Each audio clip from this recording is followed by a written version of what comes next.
শিক্ষার্থীরা, এই টপিকে আমরা Oxy-Acetylene Welding প্রসেস দ্বারা 50mm ডায়া এবং 3mm ওয়াল থিকনেস MS পাইপের উপরে pipe welding 45 degree angle join করা শিখব। অবজেক্টিভস: এই অনুশীলনের শেষে আপনি যা করতে পারবেন: 45 ডিগ্রি ব্রাঞ্চ জয়েন্টের জন্য পাইপের ডেভেলপমেন্ট প্রস্তুত করা, মাত্রা অনুযায়ী পাইপগুলো কেটে প্রস্তুত করা, টর্চ এবং ফিলার রডটি ম্যানিপুলেট করে ফিল্ডিংটি ট্যাগ করা এবং সম্পূর্ণ করা, যে কোনো ত্রুটির জন্য ওয়েল্ডটি পরীক্ষা করা। আসুন আমরা ওয়েল্ডিং প্রক্রিয়ার জন্য প্রয়োজনীয় সরঞ্জামগুলো দেখি। Steel rule, centre punch, ball pin hammer, angle grinder, half round file, bench vice, try square, chipping hammer, steel wire brush, safety clothing, gloves, PPE kit, nozzle number 7, CCMS filler rod 3mm, OAW setup, cylinder key, tip cleaner, spark lighter, gas welding goggles। এখন আসুন আমরা 45 degree branch pipe ডেভেলপমেন্টের জন্য pre welding প্রক্রিয়া এবং পদ্ধতি দেখি। Main pipe profile কেটে মেইন পাইপের মাঝখানে পেস্ট করুন।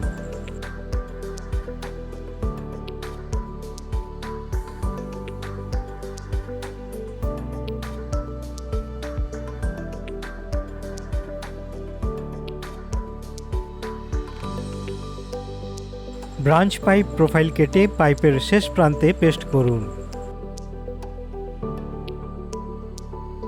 প্রোফাইল লাইনের বিন্দু বরাবর চিহ্ন পাঞ্চ করুন।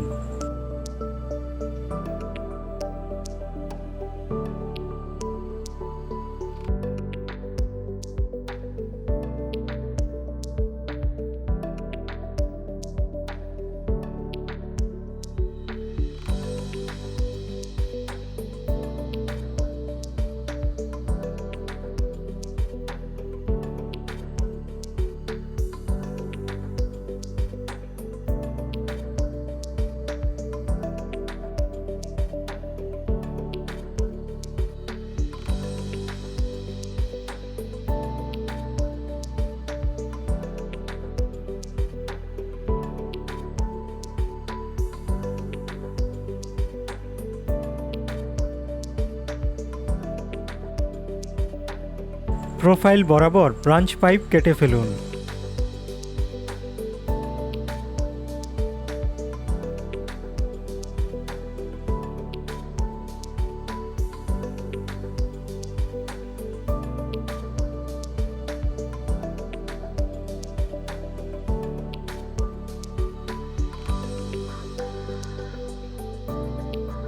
গ্যাস কাটিং এবং গ্রাইন্ডিং দিয়ে মেইন পাইপ প্রোফাইল কেটে নিন।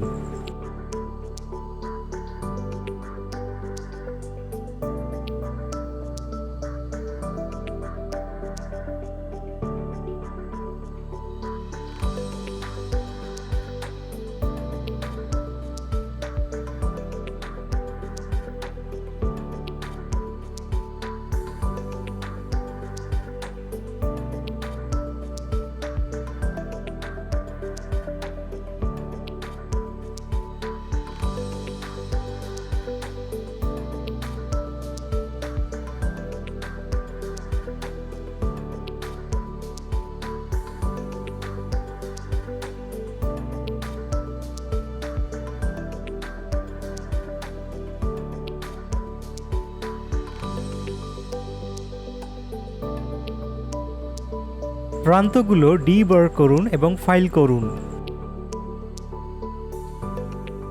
কোনো অক্সাইড এবং অন্যান্য দূষক অপসারণ করতে পাইপের পৃষ্ঠটি পরিষ্কার করুন। ব্রাঞ্চ পাইপটি 45 ডিগ্রি কোণে মূল পাইপের সাথে সেট এবং সারিবদ্ধ করুন।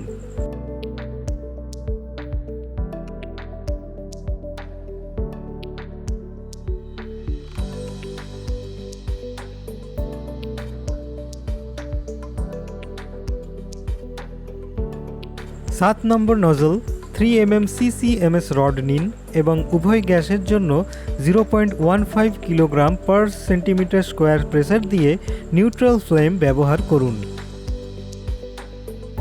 রুট পেনেট্রেশন নিশ্চিত করার জন্য 90 ডিগ্রি ইন্টারভালস এবং 2mm রুট ক্যাপ দিয়ে জয়েন্টটি 4টি জায়গায় ট্যাক ওয়েল্ড করুন। যে কোনো ত্রুটির জন্য ট্যাগটি পরীক্ষা করুন।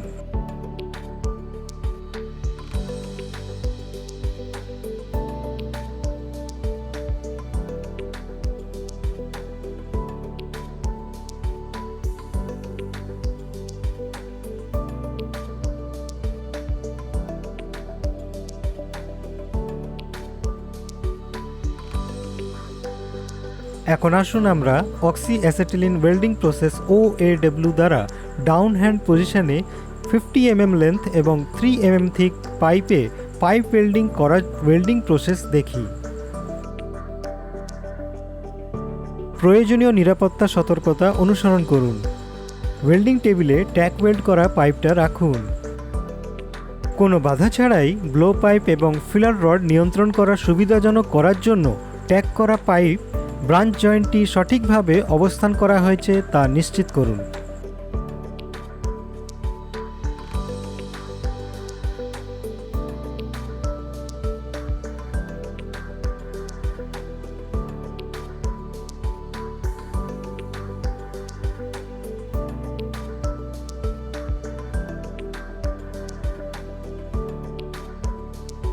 পাইপের রোটেশন ছাড়াই ব্লো পাইপ এবং ফিলার রডকে নিয়ন্ত্রণ করে জয়েন্টটি ওয়েল্ড করুন। ওয়েল্ডিং জুড়ে কি হোল বজায় রাখুন এবং জয়েন্টের উভয় প্রান্তের ভালো রুট পেনেট্রেশন এবং ফিউশন নিশ্চিত করার জন্য ব্লো পাইপে সাইড টু সাইড মোশন দিন। লেফটওয়ার্ড টেকনিক ব্যবহার করে কার্ভ জয়েন্ট বরাবর 4টি সেক্টর 1, 2, 3 এবং 4-এ ওয়েল্ডটি সম্পূর্ণ করুন। নতুন সেক্টর শুরু হওয়ার সাথে সাথে ওয়েল্ড করা আগের সেক্টরের ক্রেটারটি সঠিকভাবে ফিউজ করুন। ওয়েল্ড পরিষ্কার করুন এবং ত্রুটিগুলির জন্য ওয়েল্ডমেন্টটি পরীক্ষা করুন। এখন আসুন আমরা OAW প্রক্রিয়া দ্বারা MS পাইপ ওয়েল্ডিং 45 ডিগ্রি এর সতর্কতা এবং পরীক্ষা নিয়ে আলোচনা করি। জয়েন্টের পুরো প্রোফাইলের ইউনিফর্ম ওয়েল্ড সাইজ এবং গঠন পরীক্ষা করুন। জয়েন্টের রিএনফোর্সমেন্ট এবং কন্ট্যুর। ওয়েল্ডের মুখটা কিছুটা উত্তল হতে হবে। ভালো ফিউশনের জন্য ওয়েল্ড বিটসের প্রান্ত কোনো ওভারল্যাপ নেই এবং কোনো আন্ডারকাট নেই।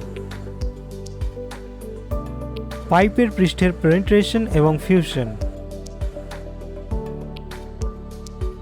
আসুন এখন আমরা ত্রুটিগুলো দেখি। আন্ডারকাট,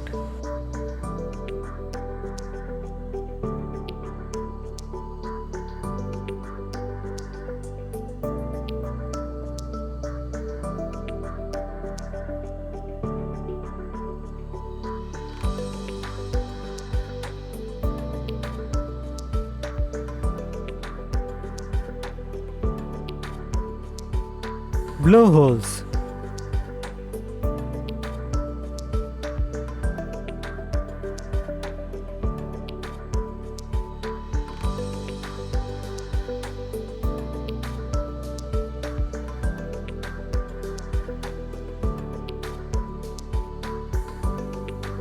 uneven ripples,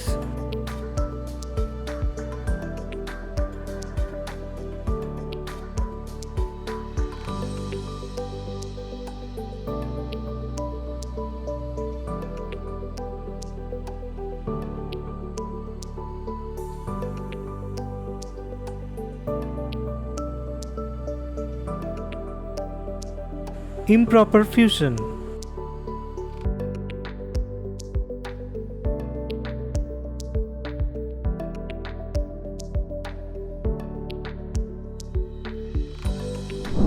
এই টপিকে আমরা শিখেছি পাইপের 45 ডিগ্রি ব্রাঞ্চ জয়েন্টের জন্য প্রোফাইল ডেভেলপমেন্ট আঁকা এবং প্রস্তুত করা, মাত্রা অনুযায়ী পাইপগুলো কাটা এবং প্রস্তুত করা, টর্চ এবং ফিলার রড নিয়ন্ত্রণ করে ওয়েল্ডটি ট্যাগ করা এবং সম্পূর্ণ করা। যে কোনো ত্রুটির জন্য ওয়েলটি পরিদর্শন করা। ধন্যবাদ শিক্ষার্থীরা, পরবর্তী সেশনে আবার দেখা হবে। বিদায়।